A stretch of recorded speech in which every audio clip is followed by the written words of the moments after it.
ورحمة الله وبركاته. دكتور حسام. ايوه اهلا بك يا دكتور حسام. الاول برحب بالشيخ محمد الزغبي. حياك الله، الله يحفظك. الله يكرمك. الله يجزيك كل خير. انا بس ليا 3 نقاط اود ان انا اتكلم فيهم. اول حاجه، يبدو ان كنيسه العصور الوسطى تطل براسها مره اخرى. الكنيسه في العصور الوسطى كانت مشهوره بما يعرف بمرسوم حرق المخالفين، وهو حرق كل من يخالف الكنيسة حتى لو كان مسيحيا ولكن يخالفهم في بعض الفرعيات، وكان يحرق هذا المهرطق علنا امام الجميع. على سبيل المثال، حرما على المسيحيين ان يتداولوا الكتاب المقدس. في واحد اسمه ويليام تيندال، ده ترجم الكتاب المقدس للإنجليزية ونشره، ومن أجل هذا العمل الذي هو في العرف المسيحي يعني خدمة مسيحية جليلة، حرق ويليام تيندال علنا أمام الجميع.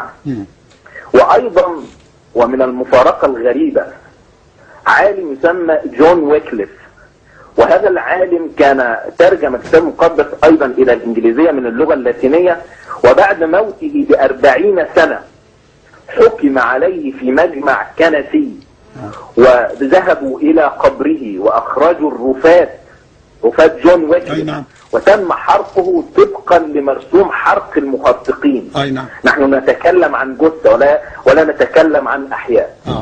فيبدو أن كنيسة العصور الوسطى ومرسوم حرق المهرطقين ومحاكم التفتيش عادت مرة أخرى، ولكن للأسف على أرض إسلامية. النقطة الثانية، لا تحسبوه شرا لكم وخير لكم، وهو انه حدث الاخت كاميلا شحاتة لا نحسبه على الاطلاق انه شر للمسلمين، بل يجب استغلال هذا الحدث بكل تفاصيله وحيثياته وفرعياته. كيف هذا؟ اول حاجة، الكنيسة الان تمر بورطة ما بعدها ورطة، وهي ان حتى العلمانيين يكتبوا ليل نهار عن هذا الحدث، وكيف تختطف إنسانة مصرية وتقتاد إلى مكان مجهول لا يعرف مكانها ولا يعرف كيف تعيش. يعني ناقد سينمائي في الموسم بتاعه اللي هو رمضان والمسلسلات ترك كل هذا وتكلم عن الأخت الأستاذ طارق الشناوي. فالكنيسة في ورطة، يجب استغلال هذه الورطة. استغلال هذه الورطة يوجب علينا أن نفعل الآتي. علماء التسويق عندهم حاجة اسمها الغوريلا ماركتينج. ايه الغوريلا ماركتينج ده يا استاذ اشرف؟ انه المنتج اللي هم عاوزين يسووه يوزع في كل مكان، في الصحف، في التلفزيون، في الشارع، على البحر، كذا كذا. احنا الان عاوزين نعمل هذا الغوريلا ماركتينج. كل مسلم على الارض يجب ان يسمع او يقرأ او يشاهد قصة الاخت كاميلا شحاتة. كل مسلم لازم يعرف كده، كل مسلم لازم يوزع قصتها، ولازم يوزع السي دي، ولازم يتكلم عنها. كل الناس لازم تعرف قصة هذه الأخت. لما يحدث لكل الناس تعرف قصة هذه الأخت، هيحدث انقلاب في المجتمع غريب، وانقلاب وطفرات غريبة. النهاردة صوت الأمة عملت صفحتين عن الأخت، صفحتين كاملتين، وجايبة قصة إسلام الأخت في حوار أبو يحيى. الصفحة ديت أنا بدعو الناس كلها، الصفحة دي نجيب جريدة صوت الأمة ونقطع الصفحة دي من الجريدة ونصورها ونوزعها على كل إنسان مسلم وغير مسلم، حتى إن احنا نوصل قصة هذه الأخت لكل العاقلين وكل المسلمين وكل حتى غير المسلمين. ثالث حاجة يا شيخنا، أنا طبعا بشكر قناة الخارجية وبشكر قناة الناس اللي فتحوا ملف هذه الأخت، لكن أنا عاتب على قطاعات كبيرة من الإسلاميين ومن الإعلام الإسلامي الذي لم يتكلم حتى الآن عن الأخت.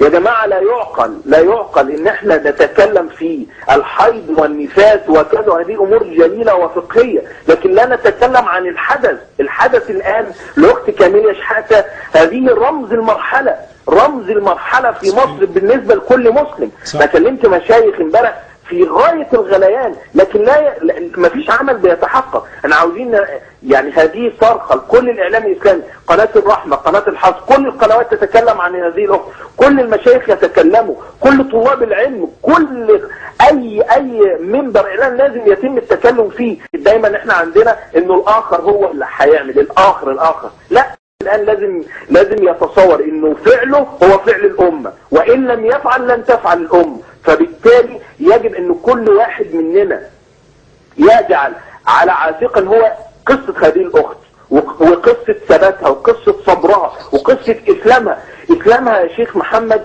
كان في تجسيد الفرق ما بين الاسلام والمسيحية. نعم. الاخت قبل ان تنصرف من بيتها تركت الاموال المختلفة من قبل زوجها الكاهن الممثل للرب في الكنيسة.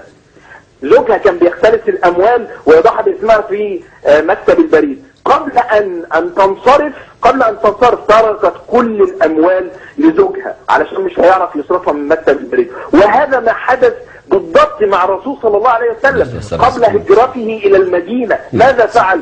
ترك الاموال التي كان يؤتمن عليها لعلي بن ابي طالب لكي يرجعها لكل اهل قريش. فهذا هو التجسيد الحقيقي ما بين مسلمة عادية ليست عالمة ولا فقيهة ولا اي شيء، مسلمة في بداية اسلام، ومع ذلك فعلت امرا فيه تجسيد للاسلام. وعلى الجانب الاخر الكاهن الممثل للرب على الارض يختلس من اموال الكنيسة ويضحى باسمها.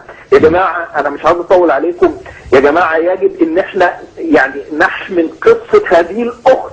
كل انسان لازم يوصل قصة هذه الاخت. وفي وقفة غدا ان شاء الله من المحامين ومشايخ الازهر والكتاب والصحفيين يجب ان احنا نوصل قصة هذه الاخت لكل واحد عنده فقط مسحة من عقل ومسحة من فطرة انسانية. جزاكم الله خيرا. ما شاء الله عليك، ما شاء الله عليك، ما شاء الله عليك، شكرا للاستاذ اشرف، وشكرا للاستاذ محمد حسن. ما شاء الله عليك، ما شاء الله عليك، ما شاء